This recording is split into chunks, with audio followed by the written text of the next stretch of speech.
stolit me ari, ka të ndryshme për të cilat ja vlen, se janë shumë bukra, shkëlqejnë shumë, edhe mendoj që është investim shumë e mirë, normal në qoftë se e blen me besim, që po mendoj çka do me thonë besim në qoftë se e ki bleme me certifikat, të njëjtën mund është me shit pas një kohë, qoftë një qafore, vath, apo edhe unaza e fejesës.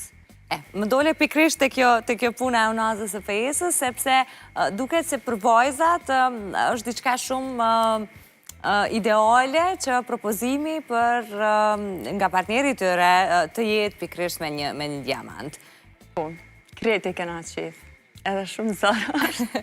A din djemt tonë me zgjedhë dhe a ka në Kosovë diamante të vlerësuara tamam, po them? Po, ka, kom pa shumë vajza të cilat ju feju ose tash vonë, ose para një kohe, që që jetojnë këto edhe që e kanë unazën me diamant në dorë, e ka një guri shumë të bukur. Tash çdo gjë që blehet, po mendoj cila do unazë që blehet, apo cili do gur, varet edhe prej buxhetit që e kanë, mirë po, djemt din. Po e mira është që edhe nëse nuk din, ka femra që din me tregu. Ka shumë femra që thonë, okej, na kena mu martu, du me propozu me një unazë bukur, nuk du me mble are.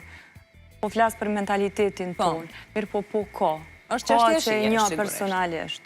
Po, diamantet në raport me burat, a mbajnë burat diamante, ose a ka stoli që janë të përbërë me diamante? Po, edhe ka shumë bukra, sidomos këto dores jonë me gurë të zi, me diamanta të zi, të cilat nuk jonë ashtë të vlefshëm si sa diamanti pa ngjyrë, mirë po, ka, unë e shoh edhe një shumë persona që i mbajnë, edhe doken kështu, ose jonë me lëkur, e kanë vetëm një pjesë me ari me do diamantat vogla, dhe jonë tepër bukra.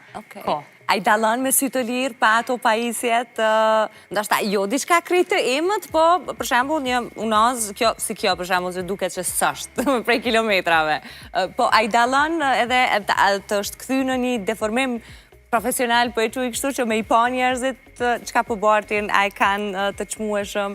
Në qoftë se është guri shumë i madh, flas 4 karat, 5 karat ose ma shumë, është mundësia me e pa vetëm nga afër, nga lartë nuk mundesh me pa. Edhe zakonisht çdo vlerësim bëhet me lupë, deri në 10 herë zmadhues. Ndërka që me sy të lirë jo. Vetëm në qoftë se ja shen ndonjë brand që e din që është, që ja din modelin. Një po ka dhe shumë emitime, shtu që...